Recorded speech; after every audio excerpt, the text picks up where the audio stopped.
Om Namo Narayanaya, welcome back.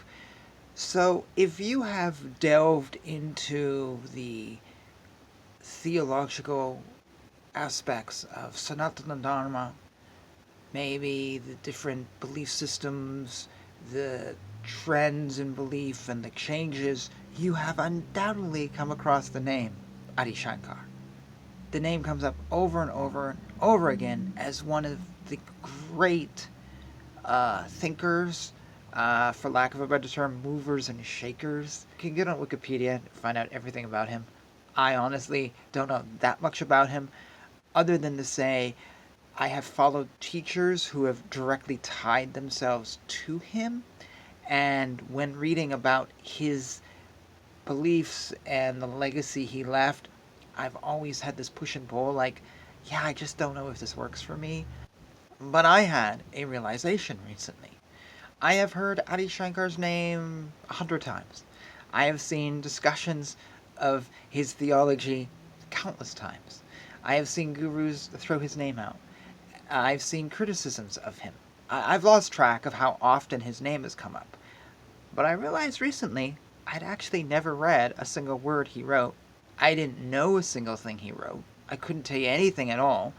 And most of the discussions of him, if actually all of them, have never actually quoted him that I can think of. I can't think of a single teacher, and maybe it's just my memory, I can't ever remember someone actually talking about his actual writings.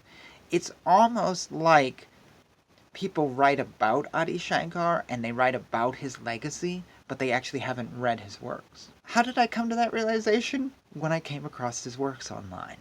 And I found a resource that had all these writings by him, and I was like, oh my god, I kind of forgotten he was a writer. I just kind of saw him as someone sitting around pontificating, or like a Sri Chaitanya who didn't leave many words but talked a lot, or a Ramakrishna. He was a very prolific writer. He was a very profound writer.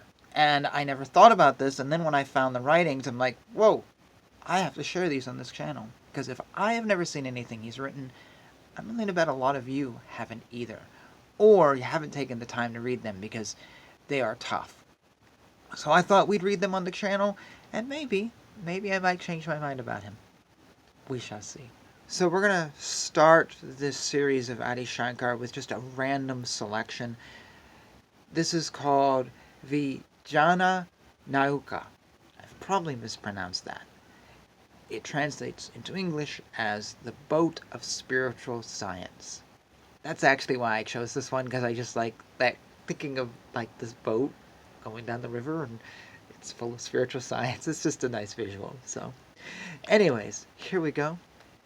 By cleaning our mind with meditation, sacrifice, and charity, by becoming disenchanted with even king-like positions, and by sacrificing everything, we attain the principle of the divine and the perennial concept that we ourselves are Brahman. By worshipping with devotion the merciful and peaceful teacher who is searching for Brahman, and by researching on the form, the scholar, after repeated and profound meditation, makes his own the divine and perennial concept that we ourselves are Brahman. Forever having the form of joy, which is full of splendor, forsaking the world that we see, which does not have definition, and which can be attained only by constant search and a state full of bliss, is the divine and perennial concept that we ourselves are Brahman. By that ignorance of this entire concept of the physical world, by that realization of the soul, which leads to the loss of this concept, which is beyond mind and word, and also pure and fully free, is the divine and perennial concept that we ourselves are Brahman. By the negative actions of the words, not this, not that, that which shines entirely in those who enter the state of samadhi, that which is beyond the three states, and which does not have any second, is the divine and perennial concept that we ourselves are Brahman. That due to its bits of bliss makes this world pleasant, that due to its splendor makes this world full of light, and that by whose thought this physical world becomes nothing is the divine and perennial concept that we ourselves are Brahman. That which is endless, divine, and controls everything. That which is peaceful alone and attainable through Om. And that which is formless, has great luster and no death, is the divine and perennial concept that we ourselves are Brahman. The sea of bliss in which the seeker drowns himself, and that wonderful cause which forever makes it disappear, the ignorance which makes the physical world appear, is the divine and perennial concept that we ourselves are Brahman. This prayer, written in the style of the search of the form of the self, if read by men with respect and devotional thought, or if heard, would lead them forever to blissful freedom, and is the divine and perennial concept that we ourselves are Brahman. And thus I remembered why I've had a push-pull with Adi Shankar. That's because I have a push-pull with this idea that we are God. You see this a lot with a branch of Sanatana Dharma, a lot in New Age circles. You're God, I'm God, we're all God. And that just, I have issues with that philosophically, intellectually, versus the other view that we're not. So you know what I'm talking about, dualism and non-dualism. If you're like me, and you don't necessarily believe that we ourselves are Brahman, what can you do with this? I like to think if something is truly divine, that we can find value in it even if we disagree with it. That we can find something to take away from it. If this is a teacher of God, if this is someone blessed by God, then there's a message here for everybody. So, I'm just going to leave this here.